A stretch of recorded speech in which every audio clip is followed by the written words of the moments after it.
Shalom, selamat pagi buat anak didik ibu. Apa kabar? Semuanya dalam keadaan sehat, amin. Kita akan masuk pelajaran agama, namun sebelumnya kita bersatu dalam doa. Kami bersyukur di mana Tuhan menyertai hidup kami. Satu malam sudah berlalu, Tuhan menjagai kami. Dan pada saat kami bangun, Tuhan menyapa kami. Hari ini terima kasih Tuhan untuk Roh Kudus yang Tuhan berikan bagi kami, untuk menolong kami, untuk menghibur kami, untuk menasihati kami. Berkatilah anak didik baik yang di rumah Tuhan, berikan kesehatan ekstra, kesabaran ekstra buat kedua orang tua mereka untuk boleh mengajari mereka. Terima kasih ya Tuhan, di dalam nama Yesus kami berdoa, amin. Baik, shalom, selamat pagi buat anak didik ibu. Apa kabar? Semuanya dalam keadaan sehat, amin.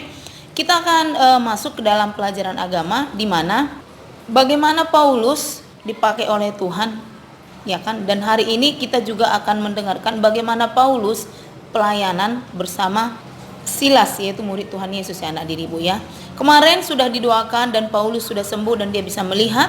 Namun dia melakukan pelayanan selanjutnya, dia memberitakan Injil ke desa-desa dan ke kota-kota. Di sini anak-anak ibu boleh lihat kisahnya anak didik ibu ya.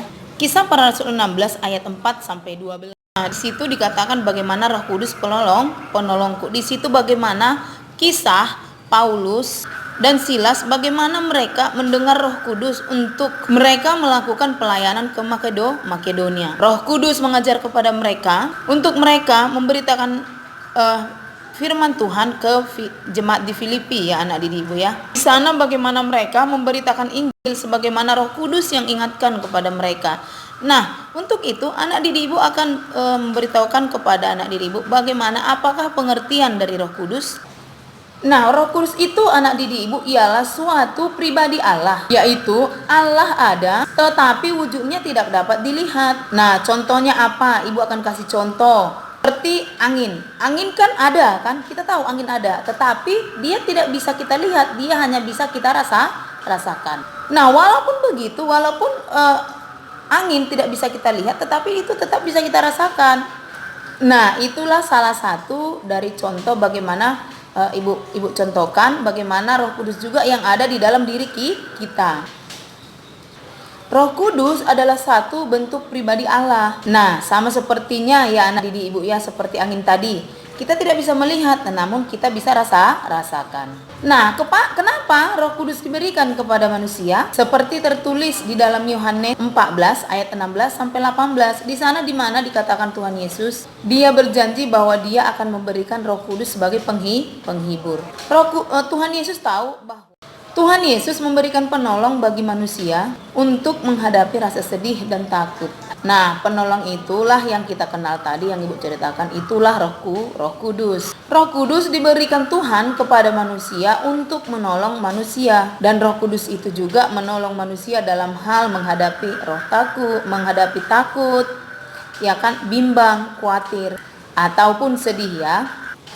Pernah nggak anak didik ibu merasakan sedih, takut nggak naik kelas, dan mengalami penderitaan yang lainnya? Pasti pernah ya anak didik ibu ya. Nah, pada saat kamu mengalami itulah Roh Kuduslah yang menemani dan yang menghibur kamu. Itulah yang ada di dalam diri kita masing-masing. Nah, karena itulah Roh Kudus diberikan Tuhan Yesus kepada kita untuk menolong kita dikala kita sedih, sendiri, dan merasa kesepian. Kamu merasakan kesedihan atau penderitaan, apa yang harus kamu lakukan? Yang pertama, kamu harus berdoa.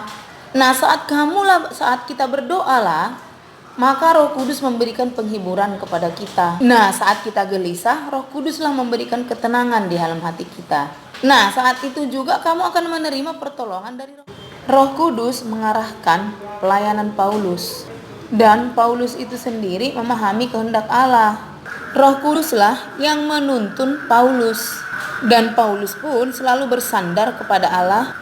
Allah pun juga selalu menolong dengan rohnya yang kudus, yaitu Roh Kudus tadi. Nah, begitu juga dengan kita ya anak didik ibu ya. Dalam kehidupan sehari-hari kita butuh pertolongan Roh Kudus yang memberi kekuatan, yang memberi pengharapan, yang memberi penghiburan dalam hati kita masing-masing. Siapa perannya tadi? Itulah peran Roh Kudus. Roh Kudus juga tidak membuat kita putus asa dan tidak membiarkan kita melakukan hal-hal yang buruk, seperti menyakiti orang lain, berkata-kata kasar, melampiaskan kekesalan, dan melakukan hal-hal bunuh diri. Nah, itu Roh Kudus tidak suka.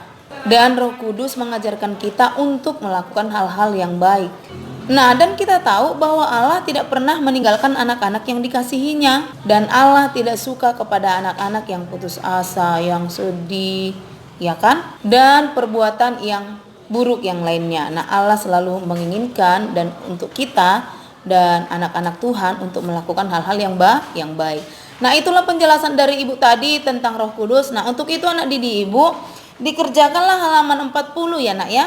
Nah, apa di sana? Di sana di halaman 40 dikatakan, sekarang daftarkanlah hal-hal apa saja yang membutuhkan pertolongan dan dari siapa saja pertolongan itu datang.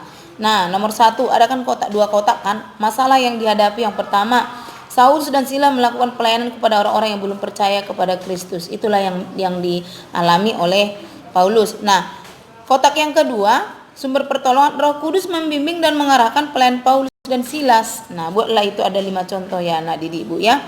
Oke, tetap semangat. Sola fide, sola gracia, viva Nasrani. Shalom.